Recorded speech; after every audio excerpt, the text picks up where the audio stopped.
सुप्रभात बच्चों। आज हम वर्ण व मात्राओं के विषय में पढ़ेंगे। बच्चों, क्या आपने कभी पक्षियों का चहचहाना, किसी कुत्ते का भौंकना या फिर किसी गायक का गाना सुना है? सुना है। बच्चों, ये सभी आवाजें ध्वनियां कहलाती हैं, अर्थात मुख से निकलने वाली आवाज ध्वनि कहलाती है। कुछ विशेष ध्वनियां इस प्रकार हैं। अनुस्वार, इसे एक बिंदु या डॉट के द्वारा व्यक्त किया जाता है या प्रकट किया जाता है, जैसे अंश, संसार, महंत आदि। विसर्ग, इसे दो बिंदुओं के द्वारा प्रदर्शित किया जाता है, जैसे प्रातः, दुख, अतः इत्यादि। ये ध्वनियां जब हाथ या किसी मशीन द्वारा लिखी जाती हैं तो वर्ण कहलाती हैं। अतः वर्ण वह ध्वनि है जिसके खंड नहीं हो सकते, अर्थात हम इसे और छोटे हिस्सों या भागों में नहीं बांट सकते। जैसे अमर, इसे हम 3 खंडों में बांट सकते हैं, आ, मा, र। परंतु हम आ वर्ण को और छोटे खंड या टुकड़े में नहीं बांट सकते। उसी प्रकार मा और रा को भी नहीं बांटा जा सकता। बच्चों, जैसे आप सभी विद्यार्थी मिलकर एक कक्षा का निर्माण करते हैं, ठीक वैसे ही सभी वर्ण मिलकर वर्णमाला का निर्माण करते हैं। अतः वर्णों के समूह को वर्णमाला कहते हैं। बच्चों, वर्ण के 2 भेद हैं, अर्थात वर्ण 2 प्रकार के होते हैं। पहला स्वर, आपने शायद इसका नाम सुना होगा।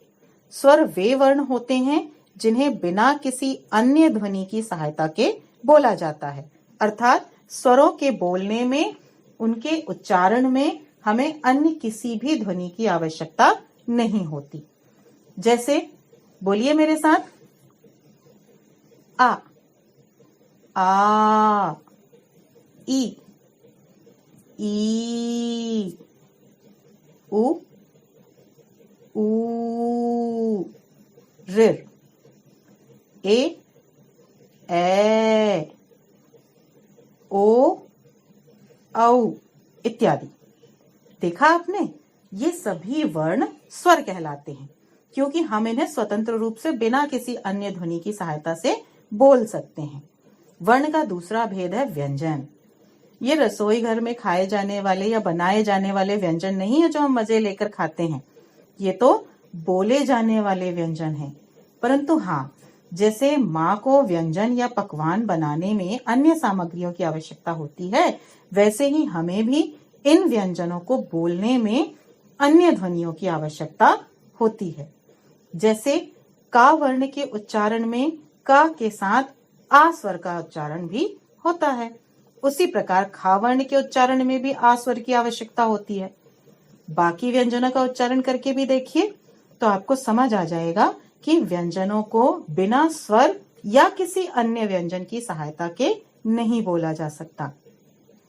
अतः जब 2 स्वर या 2 व्यंजन आपस में मिलते हैं तो हम उन्हें संयुक्ताक्षर कहते हैं, अर्थात जब 2 व्यंजन आपस में मिलेंगे तो उन्हें हम संयुक्त अक्षर कहेंगे, संयुक्ताक्षर।